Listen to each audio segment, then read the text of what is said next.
Assalamualaikum warahmatullahi wabarakatuh. Di sini kami dari kelompok 5 yang beranggotakan saya sendiri, Hari Wahyudi, ada teman saya Ida Rahmawati dan Intan Prasetyawati. Di sini judul kami yaitu tugas perkembangan dan keterkaitan tugas perkembangan dengan SKKPD. Sekolah Dasar. M. Surya berpendapat bahwa bimbingan adalah suatu proses pemberian atau layanan bantuan yang terus-menerus dan sistematis dari pembimbing kepada yang dibimbing agar tercapai perkembangan yang optimal dan penyesuaian diri dengan lingkungan. Bimbingan ialah penolong individu agar dapat mengenai dirinya dan supaya individu dapat mengenal serta dapat memecahkan masalah-masalah yang dihadapi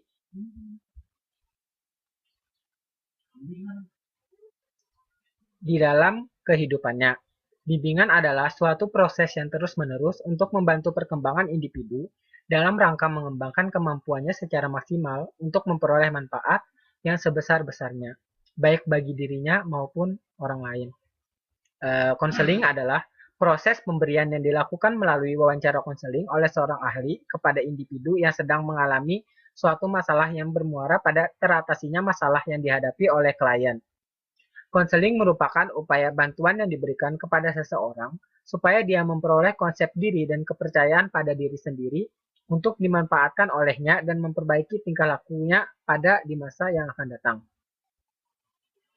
Perlunya bimbingan konseling di SD jika ditinjau secara mendalam, setidaknya ada 3 hal utama yang melatar belakangi perlunya bimbingan, yakni tinjauan secara umum, sosial kultural, dan aspek psikologis.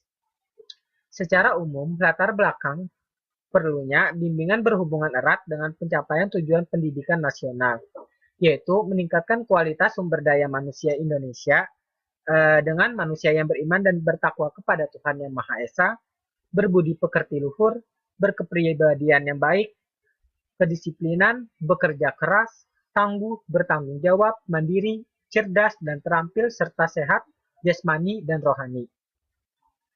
Untuk mewujudkan tujuan tersebut, tentunya perlu mengintegrasikan seluruh komponen yang ada dalam pendidikan.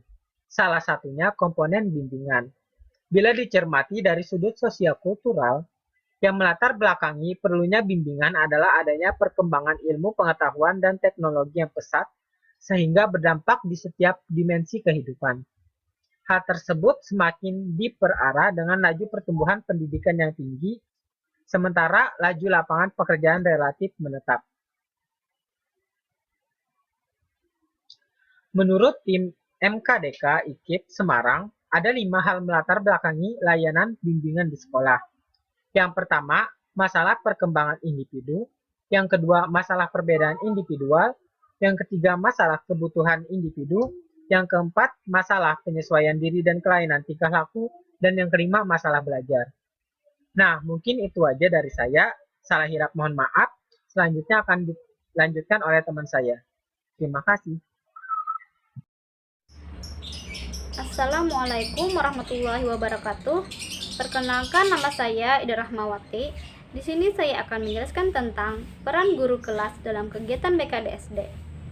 Peran guru kelas dalam pelaksanaan kegiatan BK sangat penting dalam rangka menetapkan pencapaian tujuan pembelajaran yang dirumuskan dan sangat menentukan keberhasilan proses belajar mengajar. Sadirman menyatakan bahwa ada 9 peran guru dalam kegiatan BK, yaitu yang pertama, informator, yaitu guru diharapkan sebagai pelaksana cara mengajar informatif, laboratorium, studi lapangan, dan sumber informasi kegiatan akademik maupun umum. Yang kedua, organisator, yaitu guru sebagai pengelola kegiatan akademik, silabus, jadwal pelajaran, dan lain-lain. Yang ketiga, motivator. Guru harus merangsang dan memberikan dorongan serta untuk menumbuhkan aktivitas dan daya cipta kreativitas sehingga terjadi dinamika dalam proses belajar mengajar. Yang keempat, direktur. Guru harus dapat membimbing dan mengarahkan belajar siswa sesuai dengan tujuan yang dicita-citakannya. Yang kelima, inisiator. Guru sebagai pencetus ide dalam proses belajar mengajar. Yang keenam, transmitter. Guru bertindak selaku penyebar kebijaksanaan dalam pendidikan dan pengetahuan. Selanjutnya, fasilitator. Guru akan memberikan fasilitas atau kemudahan dalam proses belajar mengajar. Selanjutnya, mediator. Guru sebagai penengah dalam kegiatan belajar siswa. Selanjutnya, evaluator, yaitu guru mempunyai otoritas untuk menilai prestasi anak didik dalam bidang akademik maupun tingkah laku sosialnya, sehingga dapat menentukan bagaimana anak didiknya berhasil atau tidak. Selanjutnya yaitu keterkaitan tugas perkembangan dan SKKPD. Berbagai aspek perkembangan yang terdapat dalam SKKPD pada dasarnya dirujukkan dari tugas perkembangan yang akan dicapai oleh peserta didik atau konseli dan standar kompetensi lulusan atau SKL tingkat satuan pendidikan SD. Adapun keterkaitan tugas perkembangan dan SKKPD. Tugas perkembangan memiliki kebiasaan dan sikap dalam beriman dan bertakwa kepada Tuhan Yang Maha Esa. Sedangkan aspek perkembangan SKKPD yaitu landasan hidup religius. Yang kedua, tugas perkembangan mengembangkan kata hati, moral, dan nilai-nilai sebagai pedoman perilaku. Adapun aspek perkembangan SKKPD yaitu landasan perilaku etis. Yang ketiga, membangun hidup yang sehat. Mengenai diri sendiri dan lingkungan. Aspek perkembangan SKKPD, kematangan emosi. Yang keempat, tugas perkembangan mengembangkan keterampilan dasar dalam membaca, menulis, dan berhitung. Sedangkan aspek perkembangan SKKPD yaitu kematangan intelektual. Yang kelima, tugas perkembangan memilih sikap hidup terhadap kelompok dan lembaga-lembaga sosial. Sedangkan aspek perkembangan SKKPD, kesadaran tanggung jawab sosial. Yang keenam, tugas perkembangan belajar menjalani peran sosial sesuai dengan jenis kelamin. Sedangkan aspek perkembangan SKKPD, kesadaran gender. Yang ketujuh, tugas perkembangan mempelajari keterampilan fisik sederhana. Sedangkan aspek perkembangan SKKPD yaitu mengembangkan pribadi. Yang kedelapan, tugas perkembangan belajar menjadi pribadi yang mandiri. Sedangkan aspek perkembangan SKKPD yaitu perilaku kewirausahaan, kemandirian perilaku ekonomis. Yang kesembilan, tugas perkembangan mengembangkan konsep-konsep hidup yang perlu dalam kehidupan. Sedangkan aspek perkembangan SKKPD, wawasan dari kesiapan karir. Yang ke-10, tugas perkembangan belajar bergaul dan bekerja dalam kelompok sebaya. Sedangkan aspek perkembangan SKKPD, kematangan hubungan dengan teman sebaya. Baik, selanjutnya saya akan lanjutkan presentasi dari teman-teman saya. Itu adalah aspek-aspek perkembangan dalam SKKPD, yaitu adalah standar kompetensi kemandirian pada siswa. Aspek perkembangan dalam SKKPD menjadi rumusan kompetensi yang dirujuk oleh guru, bimbingan dan konseling atau konselor dalam mempersiapkan rancangan pelaksanaan dari berbagai kegiatan layanan, bimbingan dan konseling. Rumusan kompetensi tersebut dikembangkan menjadi tugas-tugas yang dicapai oleh peserta didik atau konseli dalam berbagai tataran internalisasi.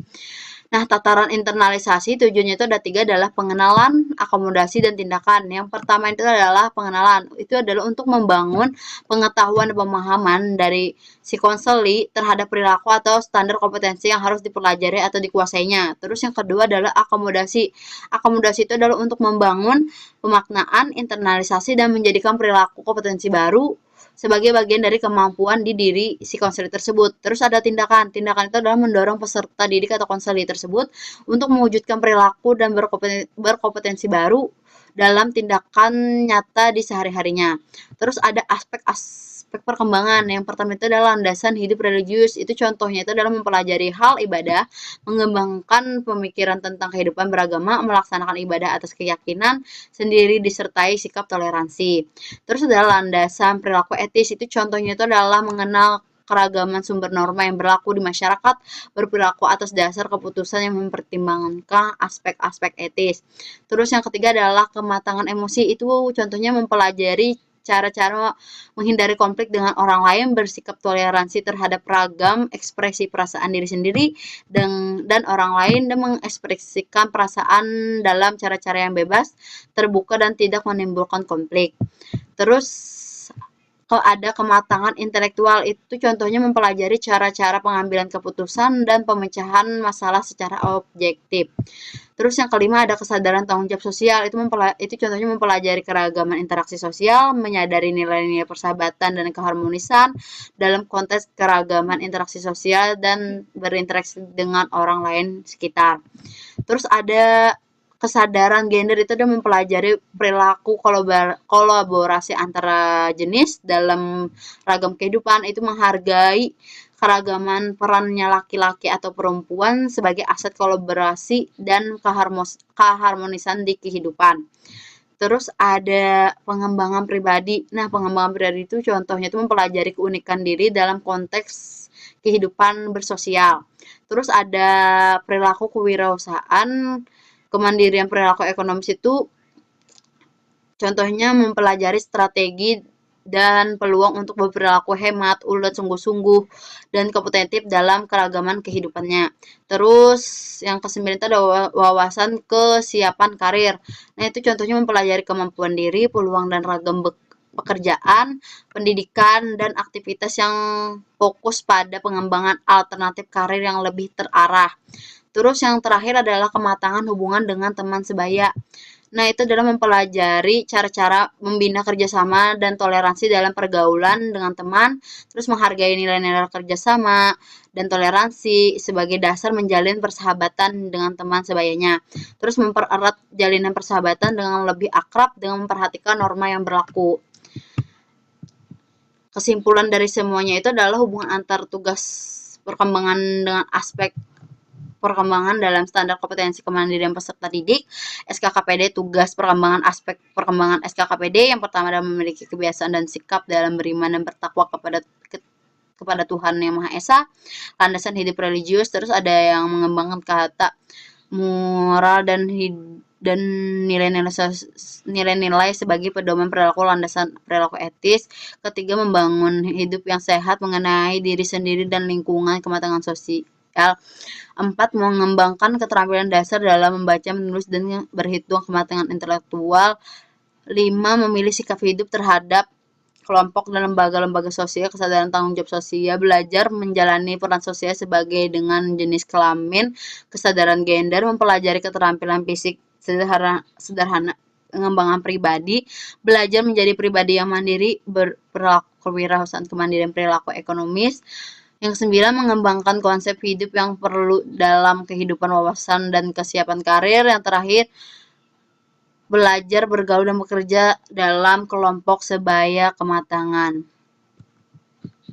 Itu saja presentasi dari kelompok 5. Saya ucapkan terima kasih. Wassalamualaikum warahmatullahi wabarakatuh.